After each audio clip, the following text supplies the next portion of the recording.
Thinking Aloud. Conversations on the leading edge of knowledge and discovery with psychologist Jeffrey Mishlove.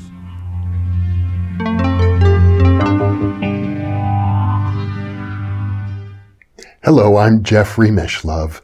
Today, I'd like to talk to you about my very first book, The Roots of Consciousness. And in fact, I'm not only going to just talk about the book, I'm going to make it available to you. If you watch this short video all the way to the end, you'll find a link to the book as I close this program.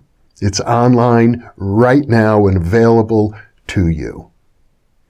I wrote this book, well, it was published in 1975, 43 years ago. I was 28 years old. At the time, I was still a graduate student at Berkeley. And for those of you who have viewed the very first episode of this InPresence series, you'll know that I was working at KPFA Radio as a volunteer, interviewing people twice a week for the Mind's Ear radio program. And after several years of doing this, I began to feel like I had some real expertise in the field of consciousness and psychic phenomena. And in addition to that, I was looking for some money to continue my graduate studies. So I put together a book proposal that would cover like a complete encyclopedic overview of the whole field of consciousness studies and psychic phenomena. I typed it out on my manual typewriter at the time and sent it off to about a dozen different publishers to see if they would be interested. A 3-page proposal in the mail. And to my delight, I got a positive response from one of them, Don Gerard at Bookworks in Berkeley, who was a legendary publisher. He published the very first Whole Earth catalog, which was an enormous bestseller back in those days. And he had developed a relationship so that his small Berkeley, California publishing company had a New York partner, Random House. So the book was published by Random House, and it made a big splash. It was a complete overview of consciousness studies. The subtitle is Psychic Liberation Through History, Science, and Experience. And it was something of a rarity for a graduate student to have a book published by a major New York publisher. And for a while, I was something of a local celebrity in the San Francisco Bay Area. The book did quite well. As a matter of fact, it was used as a textbook for several dozen introductory college courses on consciousness studies. And some people thought that this book was my doctoral dissertation because I believe somewhere in the description, the bio, it said this book is being written as a partial credit towards a doctoral degree in parapsychology. And yes, that is true, but it wasn't my dissertation at all. My dissertation was my second book on training psychic abilities, Psi Development Systems. And I'll have much more to say about that in future editions of InPresence. But this book was written as the equivalent of a comprehensive oral exam, or one might say really in preparation for taking a comprehensive oral exam, because as I mentioned, I was in a unique, individual, interdisciplinary doctoral program, and normally in a PhD program at a big university like Berkeley, in order to write a dissertation, which is the final step toward achieving your doctoral degree, you have to make sure, you have to convince your faculty members, your committee, that you're prepared, that you have studied all the basic material necessary to begin a dissertation. And that was what The Roots of Consciousness was intended to do, to show my professors that I knew the fundamentals of consciousness and parapsychology. Because after all, there were no courses being offered. Everything I did was either through independent study or taking the conventional psychology courses and statistics, scientific methodology, philosophy, and so on. So that book was published. It was a landmark in this sense. I had some help in writing it. One of the people who contributed to portions of the book was a physicist, Jack Sarfati, who wrote a section on physics and consciousness, and it was there for the first time in a popular book, the idea that the ERP effect, Einstein-Rosen-Podolsky effect, could be a means of explaining telepathy and ESP.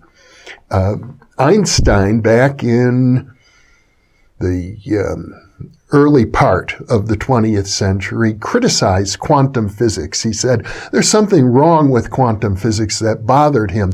It implied spooky action at a distance, was his term, and he didn't want to accept it. He said, therefore, quantum physics must be wrong. But in the early 1970s, researchers such as John Bell and other people at Berkeley were exploring, they were testing the ERP hypothesis, and they actually found that John Clauser at Berkeley was a physicist who conducted such experiments. They found that Einstein was correct in the sense that, yes, quantum physics did imply this, and when they did the experiments to actually test it, they found that spooky action at a distance was real. And even today, this is a major finding.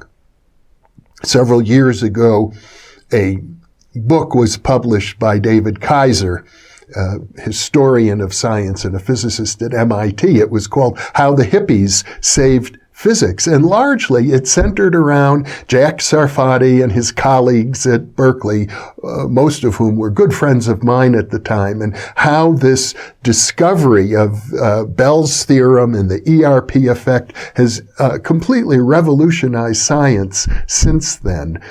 Not that it serves as a basis for psychic functioning. That has yet to be established, but it led to many developments in cryptography, I think $1 billion industry, and a lot of theorizing about quantum computers, and so on.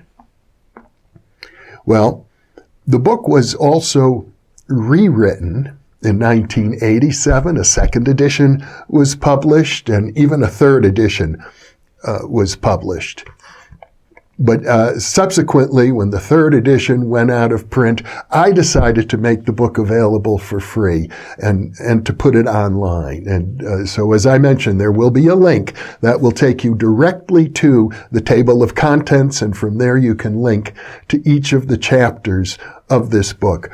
It covers practically everything. And I have to say this about the book: even though it was first written 43 years ago, I think of it as still pretty current. It doesn't include all of the newest research, but remember this.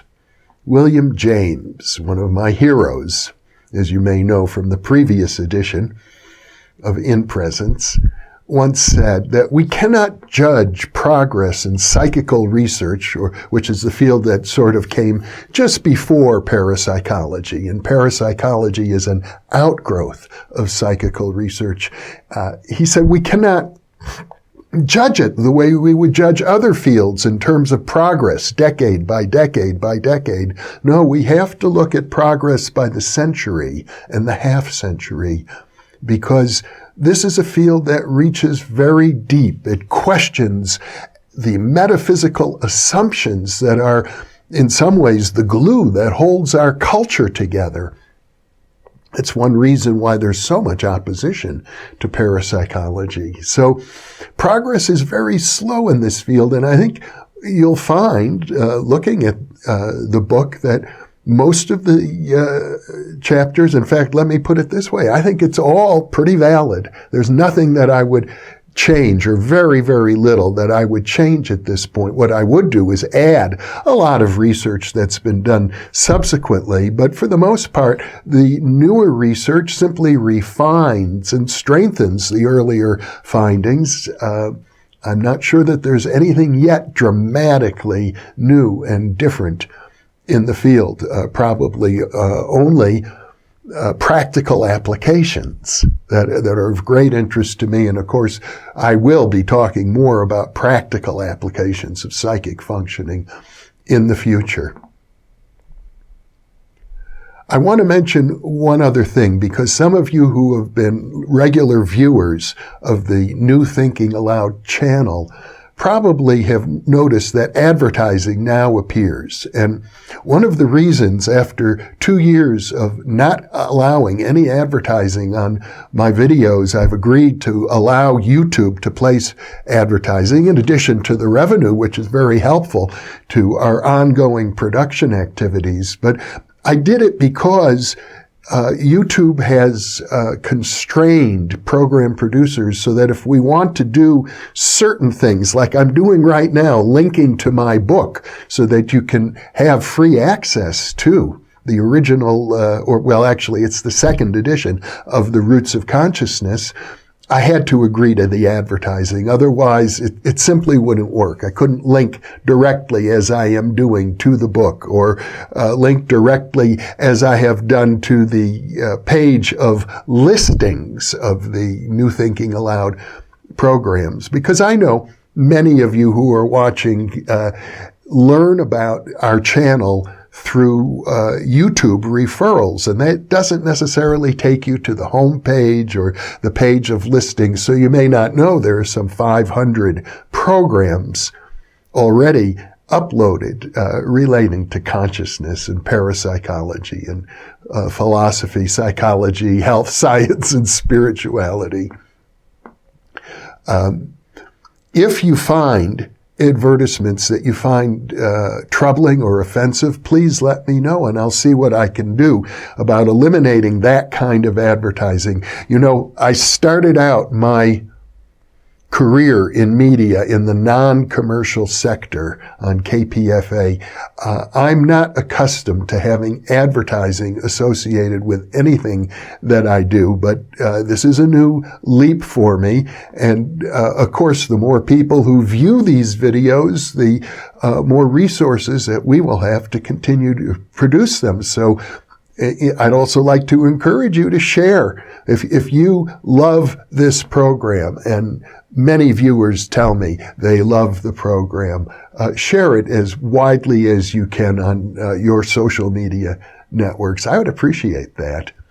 But for those of you who have questions about psychic healing, about parapsychology research, about physics and consciousness, there are many, many gems to be found in The Roots of Consciousness, including some wonderful personal stories. For example, the introduction to the second edition of the book was written by one of my professors at Berkeley, Diane Shaver Clemens, who was a historian and an expert on Cold War and the Malta Conference, where Roosevelt met with Stalin. In any case, she writes about a wonderful synchronicity that occurred between us that led her to become a member of my faculty committee at Berkeley.